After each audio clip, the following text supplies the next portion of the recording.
오늘 우리에게 주신 하나님의 말씀은 신약에 있는 말씀 요한복음 21장 1절로 14절까지 보겠습니다.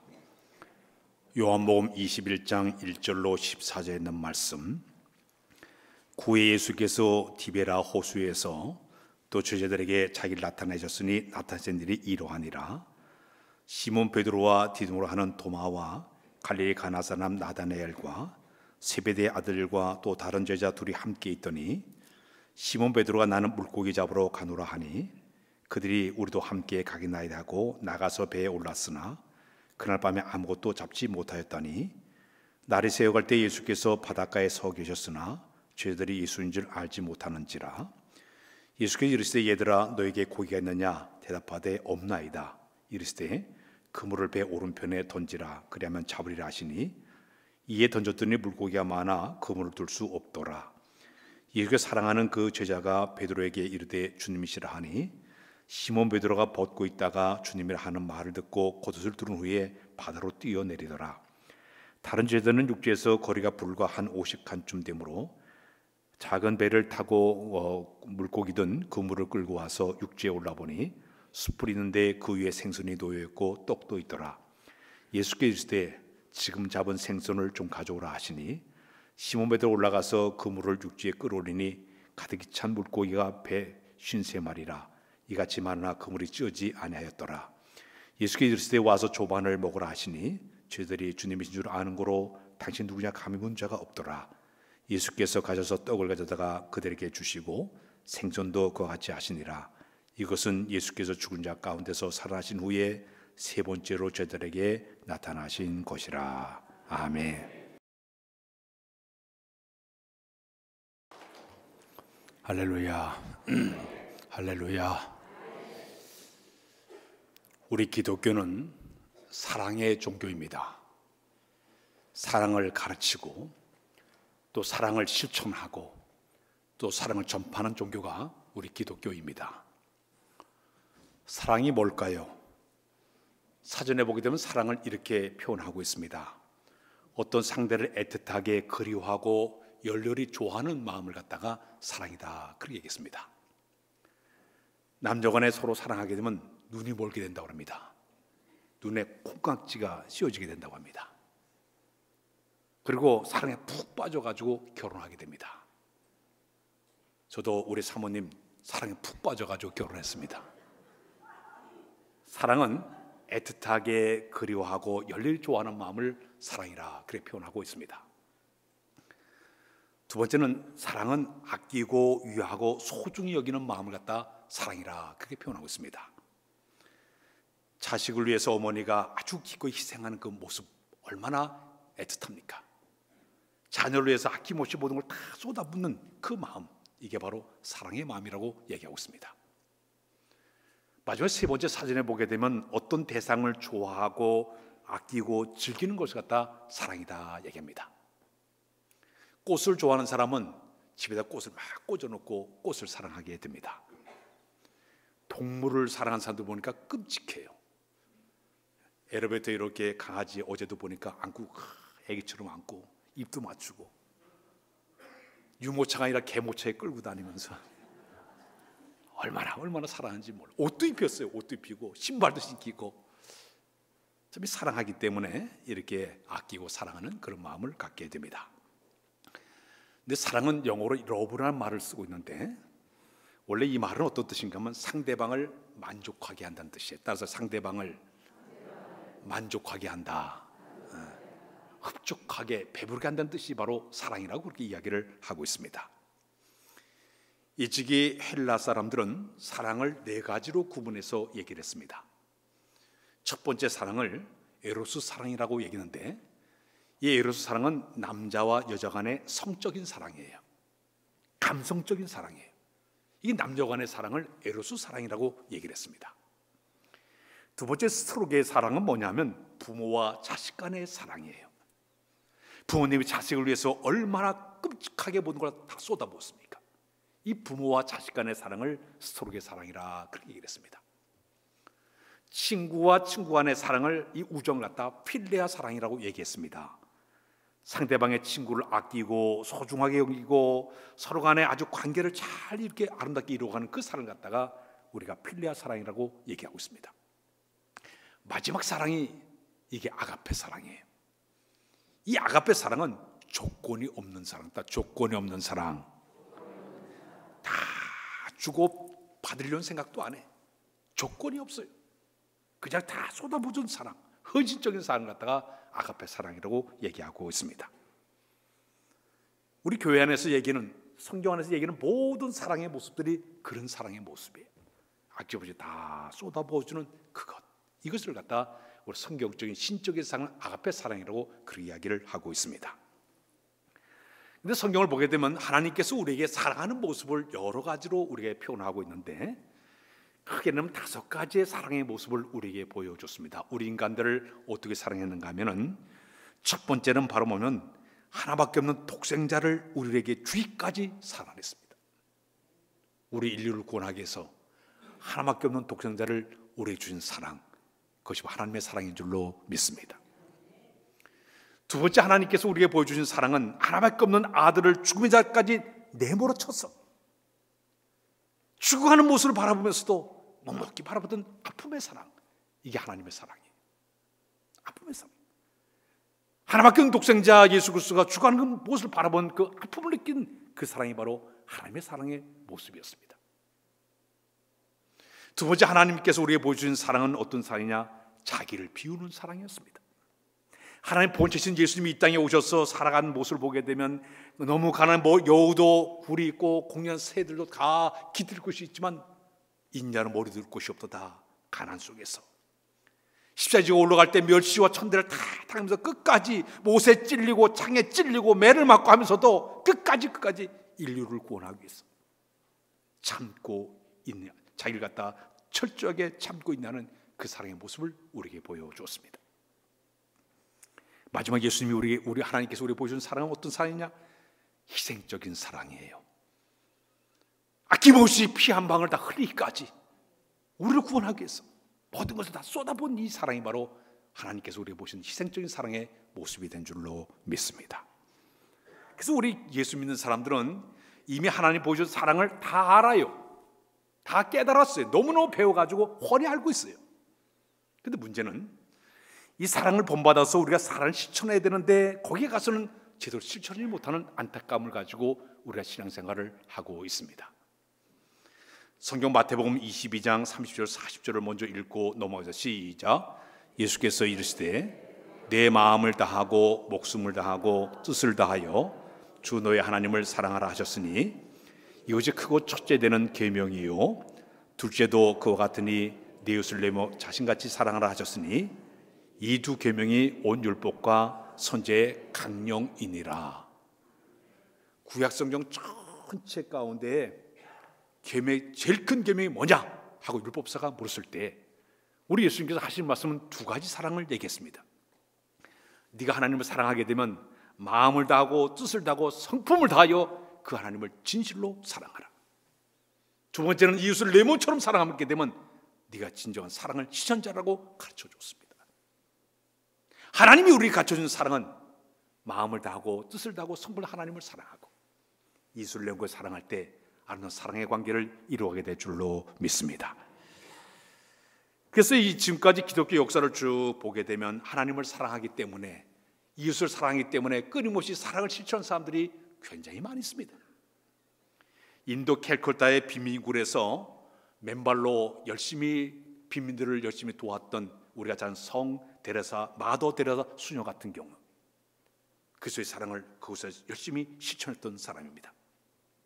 하와이 모루카이 섬에서 문둥이 촌에서 자기 아지의 무덤에 걸 죽기까지 끊임없이 사랑했던 실천했던 사람, 성 다멘 같은 사람도 사랑을 실천했던 사람이었습니다. 아프리카 람바레 지역에 들어가서 의술을 통해서 끝까지 사랑을 베풀다가 세상을 떠난 슈바이처 박사도 그리스도의 사랑을 실천했던 아는 사람의 모습이었습니다. 우리 한국의 사랑의 원지탄으로 불리우는 손양원 목사님, 자기 아들 2명을 죽였던 그 살인자를 데려다가 자기 양아들로 삼아가지고 그분을 갖다 우리가 사랑의 원지탄으로 얘기할 정도로 사랑을 실천했던 그런 분도 우리나라에 있습니다. 어제는 저 로마 바티칸에서 성 프란시스코 교황 장례식을 한 것을 보았습니다. 제가 기독교이지만은 아주 주의 깊게 봤습니다. 그 교황이 지금까지 기독교 역사상 저 남미 아르헨티나 출신이 나왔다는 대단한 거예요. 거기서 그분이 오셔가지고 그분이 이제 교황이 되셨는데, 참 이분은 자기 그 13년 세월 동안 88세 세상을 떠나기까지 가난하고 소외되고 약자 돌봄을 최선을 다하면서 자기서 청빈과 순결의 삶을 보는 분이 바로 이 프란치스코 교황이었습니다. 그분의 그 삶을 통해 가지고 모든 가톨릭이 그분의 그 청빈과 그분의 순결함을 담게 해가지고 굉장히 노력했다고 이야기를 하고 있습니다. 그리스도의 사랑을 배워가지고 실천한다고 하는 과정은 굉장히 어려운 과정이지만 우리의 삶 속에 그걸 적용해가지고 이 사랑을 실천한다는 것은 대단히 중요한 일이라고 볼 수가 있는데, 오늘 이 아침엔 우리가 또 하나 배울 한 사랑법이 하나 있는데 예수님의 사랑법을 한번 배우려고 합니다. 예수님께서 우리에게 보여준 사랑의 사랑법 가운데 하나가 뭐냐면 허물과 실수를 덮어주는 사랑을 우리에게 본을 보여요. 따라서 덮어주는 사랑. 먼저 성경을 세 군데를 보면서 지나갑니다. 베드로전서 4장 8절을 읽게 시작. 무엇보다도 뜻깊게 서로 사랑할지니 사랑은 허다한 죄를 덮느니라. 잠언 10장 12절에 보게 되면 시작. 미움은 다툼을 일으켜도 사랑은 모든 허물을 가리우느니라. 한 곳 더 봅니다. 잠언 17장 9절 시작. 허물을 덮어주는 사랑을 구하는 자요 그것을 거듭 말한 자는 친한 벗을 이간질하는 자니라. 예수님이 우리에게 보여준 사랑법이 하나 있습니다. 덮어주는 사랑이에요. 덮어주는 사랑을 우리에게 보여줬습니다. 상대방의 죄를 지적하고 비난하기보다는 오히려 용서하고 있습니다. 다시 한번 그에게 일할 수 있는 사명을 주는 기회를 준 것이 예수님의 사랑법이었습니다.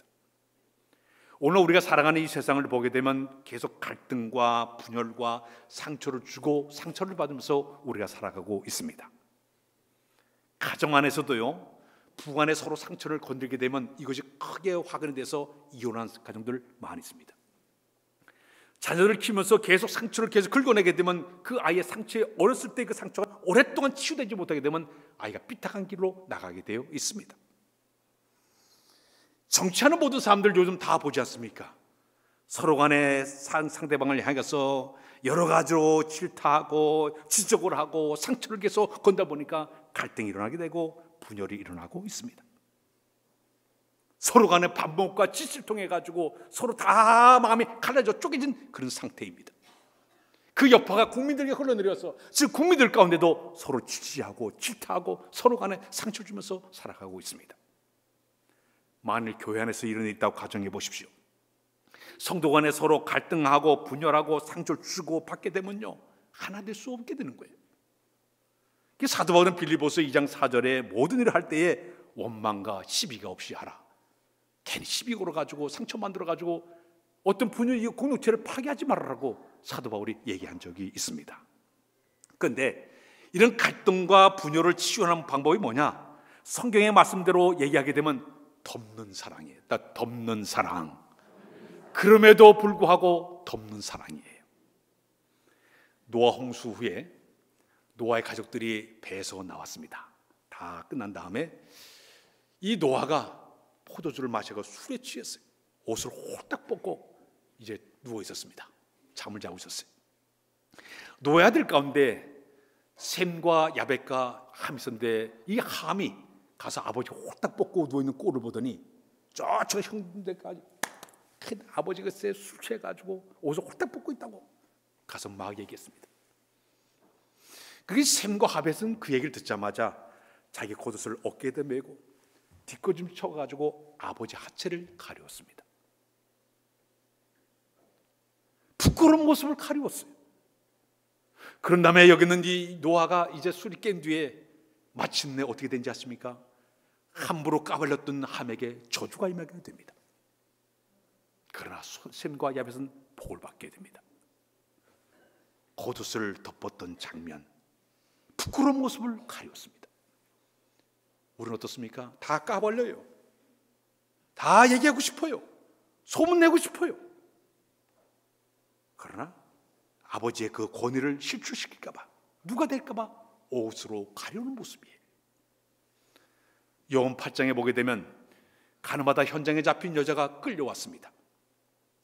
그때 율법사들이 쫓아와 가지고 예수님 앞으로 그 여자를 끌고 왔습니다. 율법에 의하게 되면 이 여자를 돌로 쳐 죽여야 되는데 너는 어떻게 생각하냐? 예수에게 시비를 걸었습니다. 우리 예수님께서 땅에다 글씨를 썼어요. 아마 십계명의 얘기를 다 쓴 것 같아요. 다 쓴 다음에 여기에 쓴 글 가운데 너희 가운데 누구든지 죄 없는 사람이 이 여자에게 먼저 돌로 치라 했습니다. 그러나 어서 어린아이까지 그 글을 보고 양심의 가책을 받아 다 떠나게 됩니다. 그때 여인과 둘이 남았을 때 우리 예수님께서 나도 너를 정죄치 아니하노니 다신 죄지 죄를 짓지 말라. 그리고 보내줍니다. 물론 죄를 지었지만은 그의 허물과 모든 그의 죄를 덮어줬습니다. 사랑하는 여러분, 우리가 살아가는 모습 속에서 그런 일 있을 수 있겠습니까? 다 까발리고 다 소문내고 그걸 정죄해서라도 어떻게 심판받게 만드는 것이 우리의 삶의 모습이에요. 그러나 주님은 오히려 용서해주고 있습니다. 특히 오늘 본문 내용을 쭉 보게 되면 감싸주는 사랑을 우리가 또 하나 배울 수가 있는데요. 예수님의 그 제자들이 12명이 쭉 있게 되면 성격들이 다 달라요. 예를 들면 도마 같은 제자는 의심이 많은 사람으로 우리가 알고 있습니다. 안드레 같은 경우는 차분하고 이성적인 감성을 가진 사람이 안드레의 성품이었습니다. 야고보, 요한 같은 경우는 성격이 활달하고 혈기가 많고 승질 잘 내가지고 별명이 우레 같은 사람이라고, 번역이라고 별명 붙일 정도로 성격이 아주 우레 같은 성품을 가진 사람입니다. 빌립 같은 제자는 간사도 없고 진실하고 솔직하고 정직한 성품을 가진 사람이 빌립의 성품이었습니다. 마태 같은 경우는 아주 문서정리를 잘하는 꼼꼼한 성격을 가진 사람이 바로 마태였습니다. 그러나 다른 유다는 이중적인 성격이었습니다. 겉다르고 속다른 사람이었습니다. 겉으로 웃고 있지만 이 안에는 완전히 더러운 사단의 영이 그 마음을 지배했던 이중적인 성격을 가진 사람이 가룟 유다의 모습이었습니다. 그러나 베드로는 수제자인데 성질이 대단히 급한 사람이었습니다. 다혈질의 사람이었습니다. 그러다 보니까 실수가 자주 있었던 사람이었습니다. 물론 성격이 급하고 다혈질했지만 그의 장점이 하나가 있으니 그는 맡은 일에 대한 최선을 다하고 충성을 다한 사람이었습니다. 어떤 일이 주어지게 되면 아주 적극적으로 열정적으로 최선을 다한 사람이 베드로의 성품이었습니다. 그래서 12명의 제자 가운데 가장 주님을 사랑했던 제자를 꼽으라 그럼 베드로 사도였고 12제자 가운데 그가 리더자였습니다. 그러다 보니까 성경 전체 복음서를 보게 되면 12제자 가운데 베드로 얘기가 제일 많이 나오고 있습니다. 자, 그렇다면 베드로의 이야기를 하나씩 짚어가야 되면 베드로가 처음으로 예수님께 부름받을 때 어떻게 부름받았는가 하면 그가 밤새도록 고기를 잡았습니다. 아무것도 잡지를 못했어요. 아침에 그물을 적는데 우리 예수님께서 그 바닷가에 오셔서 깊은 데 가서 그물을 던져라. 베드로가 맞설 순간 그물을 내고 엄청난 고기를 잡게 됩니다. 그때 베드로가 예수님의 무릎을 탁 꿇으면서 나는 죄인은 나를 떠나달라고 그럴 때 우리 예수님께서 너 나를 따라오너라.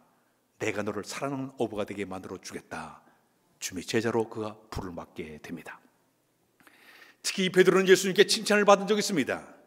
마태복음 16장에 보게 되면 가이사랴 필리포에 우리 예수님께서 가셨을 때 제자들에게 질문했습니다. 저 세상 사람들이 나를 누구로 하느냐?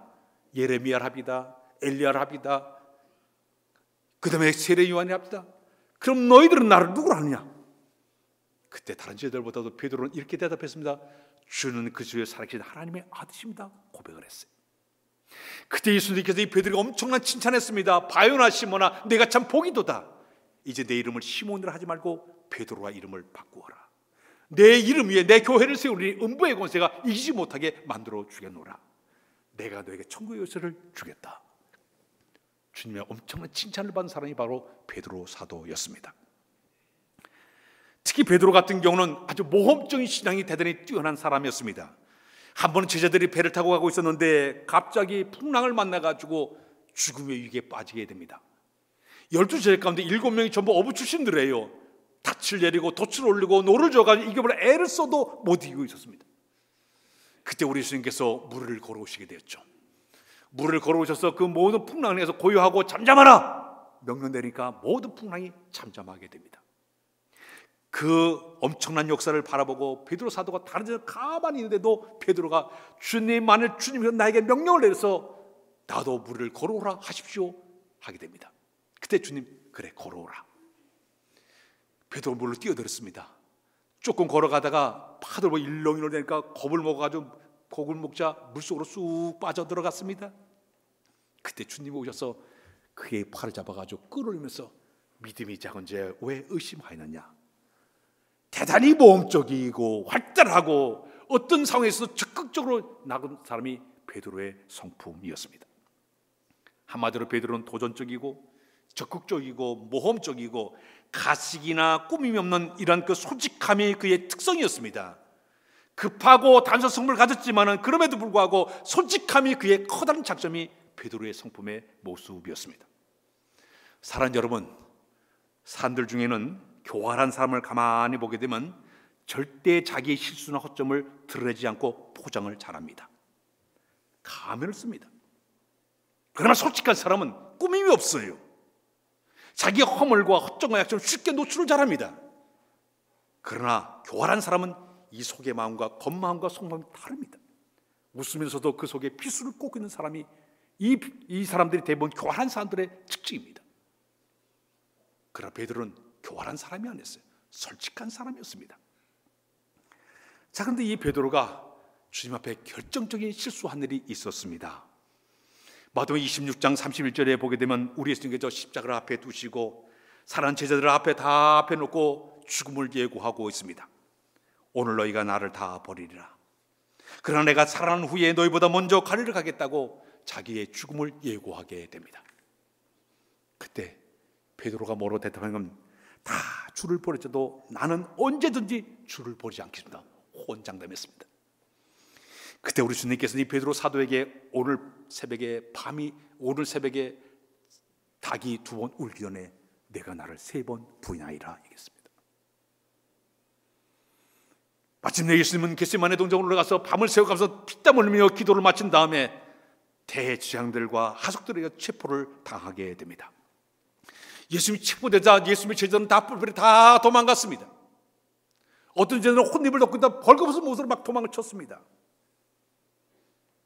마침내 예수님이 끌려가고 있었는데 다른 제자들 다 도망갔지만 베드로는 자기가 얘기한 것이 있으니까 가서 멀찍한 줄 서가지고 예수님이 체포돼 끌려갈 모습을 보면서 뒤 따라가게 됩니다. 예수님이 저 대제사장 가야바의 뜰에 들어가서 신문을 당하고 있었을 때 베드로 사도는 문 밖에서 불을 쬐면서 어떻게 되나 주의 있게 바라보고 있었습니다. 그때 한 여자 계집종이 쓱 지나가다가 갑자기 베드로 사도에게 그런 얘기를 하고 있습니다. 너도 갈릴 사람이지? 예수와 함께 다녔지? 아니, 나 예수 모른다고 부인했습니다. 조금 지나니까 딴 계집종이 또 오더니 또 얘기했습니다. 너도 갈릴 사람 예수와 함께 다니지 않았냐? 또 하고 물었습니다. 그때 베드로는 예수님을 저주하면서 나는 그를 모른다고 대답했습니다. 3번째 또 와가지고 그 여자가 또 물었습니다. 당신 마시를 보니까 너 분명히 예수님 제자지? 그때 베드로는 또 다시 부인하게 됩니다. 나는 그를 모른다. 그때 새벽에 닭이 꼬끼요 닭 울음소리를 듣게 됩니다. 결정적인 실수를 하게 맙니다. 그렇게 혼장 때문에 끝까지 십자가까지 가겠다고 혼장된 이 베드로가 주 예고한 대로 3번 내가 주를 모른다고 부인하게, 심지어 저주까지 하면서 부인하는 일이 벌어지고 말았습니다. 마침내 예수님은 골고다 언덕에서 죽음을 당했습니다.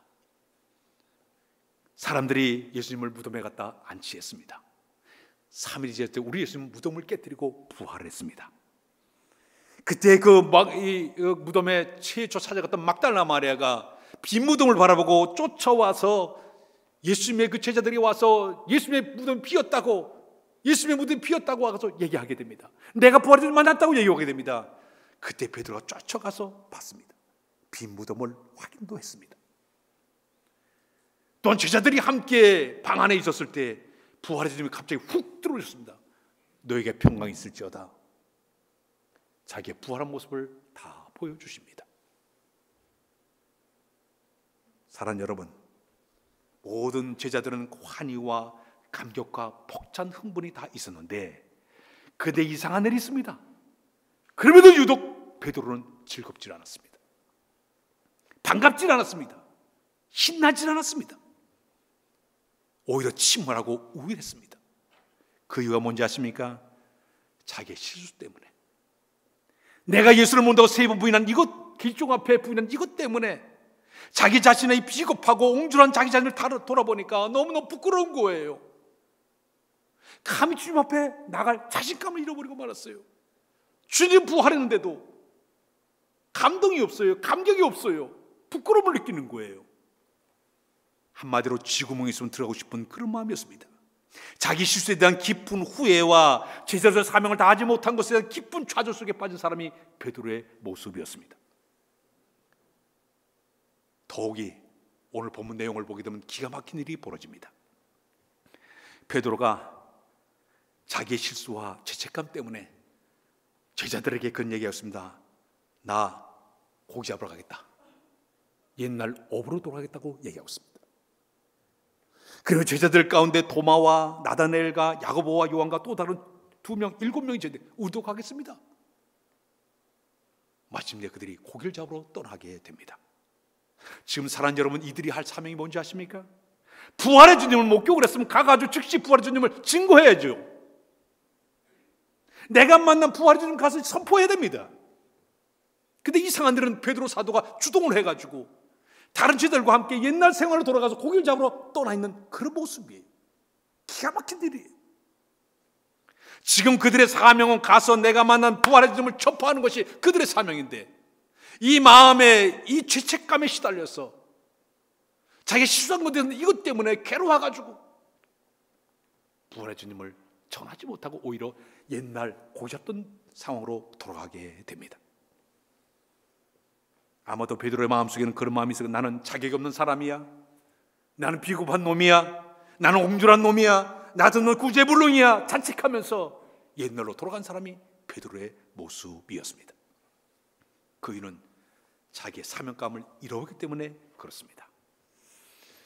마침내 7명의 제자들이 갈릴리 바다에 가서 고기를 잡았습니다. 이상하게도 한 마리도 잡지를 못합니다. 왜 못 잡을까요? 우리 주님이 갈릴리 바다의 고기들을 다 명령 내려서 흩어지게 만들었습니다. 다 흩어지게 만들었어요. 아무리 경험을 다 동원하고 힘쓰고 애쓰고 노력을 해도 다 흩어졌어요. 성도 여러분, 우리가 잘난 것 같아도요, 주님이 한번 손보시게 되면 다 날아가 버려요. 아무것도 할 수 없어요. 주님이 흩어지게 된 고기 한 마리도 못 잡았어요. 밤새도록 고기를 잡았지만 한 마리도 못 잡고 아침에 그들이 그물을 정리하고 있는데 거기에 부활의 주님이 찾아오시게 됩니다. 얘들아, 고기 있느냐? 없나이다. 배 오른편에 그물을 던져라 명령을 내립니다. 그 순간 베드로가 탁 머릿속에 그 옛날 우리 예수님께서 자기가 처음 부름받을 때 깊은 데에 그물을 던져라 그 말씀이 퍼뜩 생각났습니다. 순종하는 마음으로 배 오른편에 그물을 던졌습니다. 그러자 이 그물에 엄청난 고기가 잡히게 됩니다. 왜요? 흩어진 고기를 주님이 다 모아서 그곳에 들어가게 만들어준 줄로 믿습니다. 밤새로 노력할 때는 흩어지더니 명령에 순종하게 되니까 그물에 들어가게 만들어서 고기를 잡았더니 몇 마리? 153마리가 잡힌 기적을 체험하게 됩니다. 그 순간 여기 있는 이 베드로는 너무너무 감격스러웠습니다. 그 감격은 부활의 주님이 자기를 찾아온 것도 감격이고 또 자기가 처음에 부름받을 때 그 고기 잡을 때 그 상황을 재현함을 통해 가지고 다시 한번 사명에 붙어도록 자기 마음을 이끄신 그 주님 앞에 너무너무 자기 마음속에 커다란 감명을 받게 됩니다. 다른 지사는 가만히 베드로가 바다로 풍덩 뛰어나가 막 헤엄쳐 가지고 부활의 주님 앞으로 가까이 오게 되었습니다. 근데 놀라운 일이 벌어졌습니다. 부활의 주님께서 밤새도록 고기 잡으면서 허기진 제자들을 위해서, 헤엄쳐서 물에 빠져 달려오는 그 베드로를 위해서 숯불에 불을 확 태워놓으시고, 그 다음에는 생선을 거기다 굽고, 얘들아 너희가 잡은 고기를 가져오라, 생선을 가져오라, 고기를 굽고 떡을 준비해 놓으시고 너희들이 먹을 것을 먹으라고 얘기하고 있습니다. 사랑하는 여러분, 예수님의 사랑 표현법은 그 사람의 모든 죄를 갖다가 따지고 지적하고 그런 것이 아니라 입을 꽉 다무시고 묵묵하게 따뜻한 불을 통해서 따뜻하게 만들고 음식을 만들어 먹여주시면서 감싸주며 사랑으로 대하고 있습니다. 너 베드로 이럴 줄 알았어. 너 왜 이렇게 했어? 지적하지 않았어. 묵묵하게 주님은 불을 피워놓으시고 생선을 구우시고 떡을 만들어 주시고 먹어라 먹어라 주고 있습니다. 이게 주님의 사랑 표현 방법이에요. 만약 이 시간 여러분 이 자리에 우리 주님께 죄 지은 사람들을 우리 예수님께 이 자리에 다 내몰치게 되면 이 자리에 올 사람 아무도 없습니다. 너 어제 이런 짓 졌고 너 이런 죄 졌고 전부 지적받게 되면요, 감히 주면 나갈 수 없는 사람들 수석해요. 그러나 감싸 주신 주님이 있기 때문에 이 자리에 나온 줄로 믿습니다. 죄임에도 불구하고 부족한데도 불구하고 감히 주님 앞에 우리가 나오지 않았습니까? 한남대학교에 식당을 가게 되면 거기 그 식당을 이름을 멘사 크리스트라고, 제가 그 이사에 있을 때 식사하러 가게 되면 멘사 크리스트라고 이렇게 써놨어요. 그림을 좀 띄워주면, 멘사 크리스트는 이 뜻은 뭐냐 하면은 성지 순례가 가게 되면 베드로 수익권 교회를 방문하게 됩니다. 그 지역은 원래 채석장 안반으로 만드는 그 지역인데 검은 이 화산암을 통해서 건물을 이렇게 만들어 놨습니다. 창문이 스테인글라스가 이렇게 되어 있고 그 예배당 안에 들어가게 되면 큰 바위를 거기다 이렇게 만들었어요. 이곳을 멘사 크리스트, 주님의 식탁이라고 이름을 거기다 써놓았습니다. 이 바위돌 위에서 우리 주님께서 제자들과 함께 식사를 하던 장소예요. 주님의 식탁, 멘사 크리스티, 그렇게 하고 있습니다. 식사를 나눴던 그 주님은 베드로에게 얘기하고 있죠. 내가 나를 사랑하냐? 내가 주님을 사랑 주께서 하시나이다. 내 양을 먹여라. 내가 나를 사랑하냐? 주께서 사랑하냐? 주께서 하시나? 내 양을 치라. 세 번째 계속 치면서 그를 다시 회복시켜 주십니다. 결과가 어떻게 되지 않습니까? 베드로 사도는 그때 다시 한번 사도로 다시 한번 자기의 사명을 느끼게 되었고, 마침내 열심히 가서 복음을 증거하게 되는데, 그는요 평생 동안 그런 얘기했어요. 새벽 닭이 울 때마다 회개의 눈물을 흘리면서 그 회개를 많이 했다고 합니다. 그때가 저 지금의 로마의 그곳에 가서 68년도에 복음을 전하다가 거기서 마침내 예수님은 십자가에 달려 거꾸로 십자가에 매달려서 순교를 당하게 됩니다. 어제 그 바티칸에 있었던 그 바티칸이 뭔가 하면 로마에 가게 되면 7개의 언덕이 쭉 있습니다. 근데 거기 바티칸 언덕이 있습니다. 그 바티칸 언덕이 바로 이 베드로 사도가 거기서 베드로 사도가 순교당한 자리예요. 십자가 못 박아 죽은 자리에다가 거기다 성 베드로 성당을 이렇게 만들어 놓았습니다. 위에서 이뤄보게 되면 그 예수님께서 하신 얘기 천국의 열쇠 모양으로 다 이렇게 만든 것이 성 베드로 성당의 모습이었습니다. 그는 마침내 다시 한번 신앙을 회복해서 끝내 마침내 그가 이제 사명을 잘 감당하다 순교의 반열에 올라간 사람이 베드로 사도의 모습이었습니다. 오늘 아침에 우리에게 중요한 메시지가 있다면 주님의 사랑 표현 방법, 감싸주는 사랑을 배워야 될 줄로 믿습니다. 덮어준 사랑을 배우시기를 바랍니다.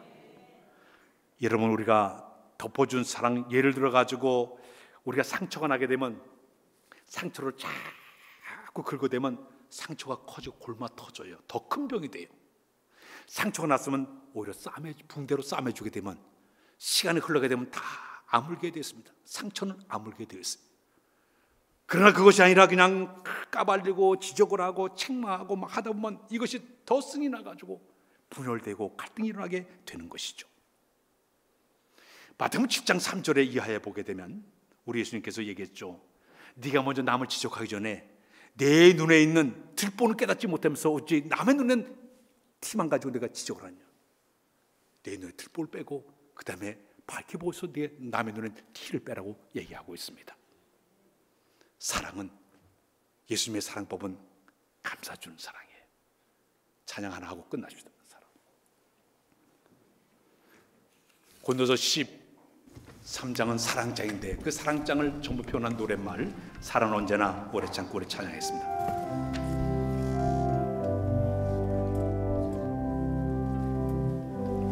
사랑은 언제나 오래 참고,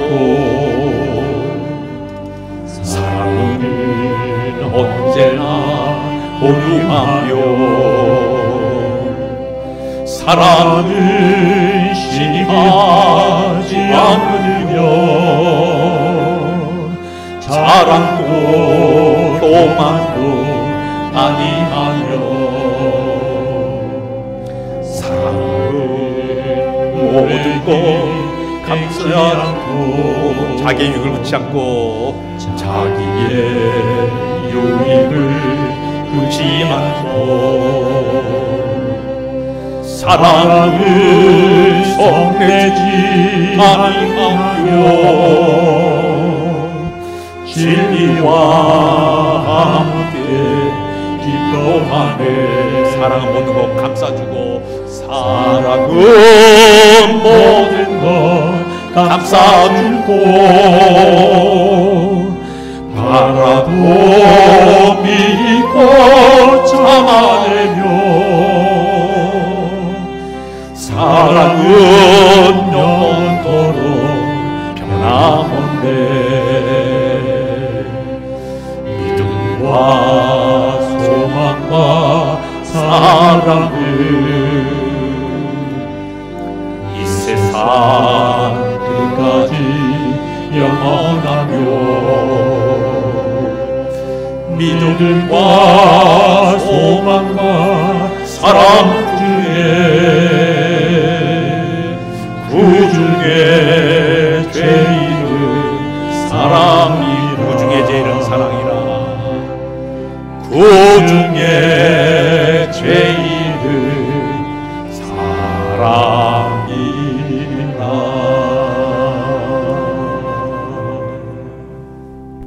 기도합니다. 하나님, 주님이 행하셨던 진정한 사랑의 모습을 담기를 원합니다. 감싸주는 사랑을 닮아 우리의 가정 안에서, 교회 안에서, 이 민족 안에서 사랑을 실천하는 우리 모두가 되도록 은혜 베풀어 주옵소서. 하나님의 사랑의 공동체를 만들어가는 날마다 은혜 도하여 주옵소서. 예수 그리스도의 이름으로 기도합나이다. 아멘.